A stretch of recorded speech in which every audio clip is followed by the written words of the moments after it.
Igitondo cyiza kuri mwe mwese. Reka twizere ko meze neza cyane abantu mwese mukurikirana ibiganiro bigiye bitandukanye bitambuka hano kuri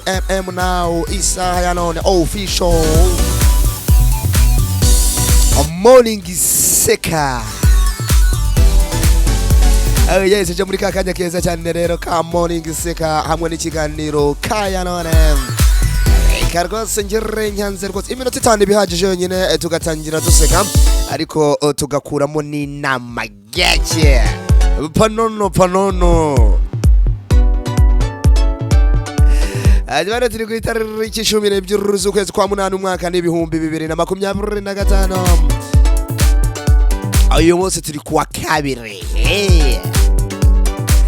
baride twizere ko meze neza cyane mwese mwamaze kugera mu kazi kanyu rero daje rero amasegonda make duseka ari nako dukura mu inama gake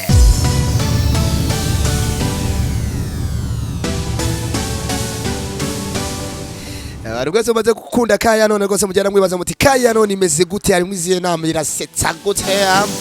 kanizere ko ukomeje kugenda mu ogoga neza cyane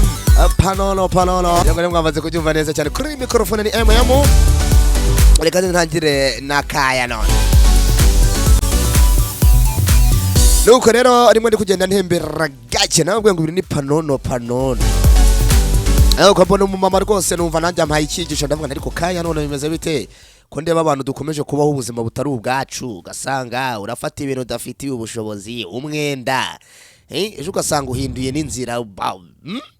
no mfata umwanzuro rero rwose umeze kurya ndavuga ntereka nze ntegure Ka Yanone muri uburyo bugiye butandukanye nyereza abakunzi banjye dukomeze kugenda twibiraho ubuzima budafite pressure ku mutima rero ko mama rero yagiye rwose gutya gake agendaga ntembera ahantu gake ubona ko ari pore panono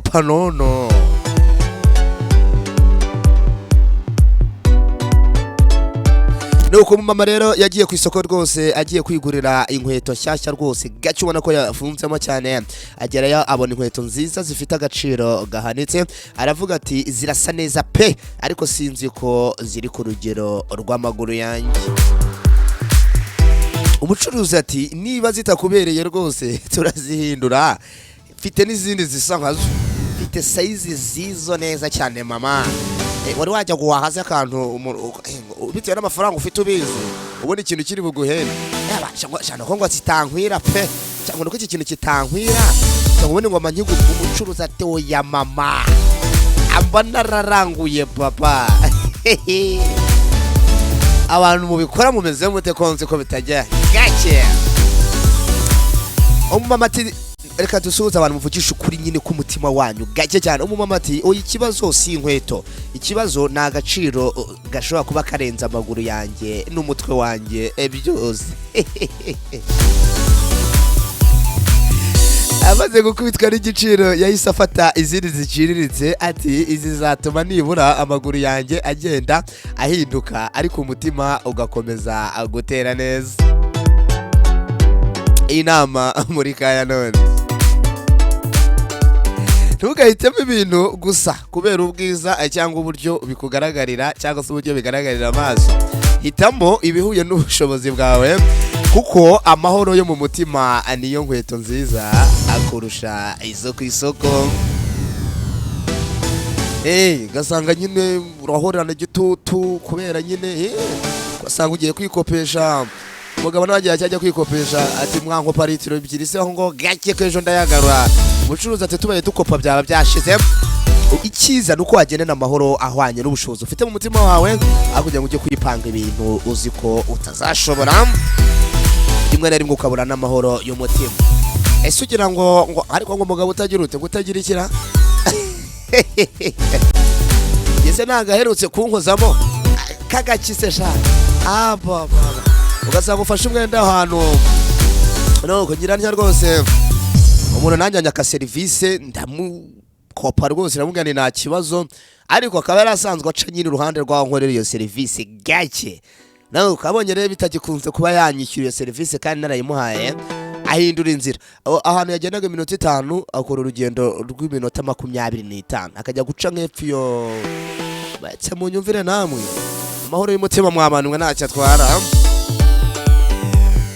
Nuko nanjye rengeranya sinzi ahantu gake nababwiye ngo panono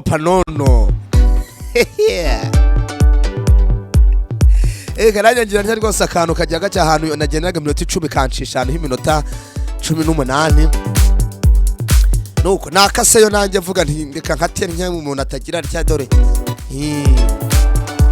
nakase nkahurira muri yanzira y'iminota 18 hari y'10 nkahuriramo na wa muntu nanjye wagize ajya kancika kubera ko yakonde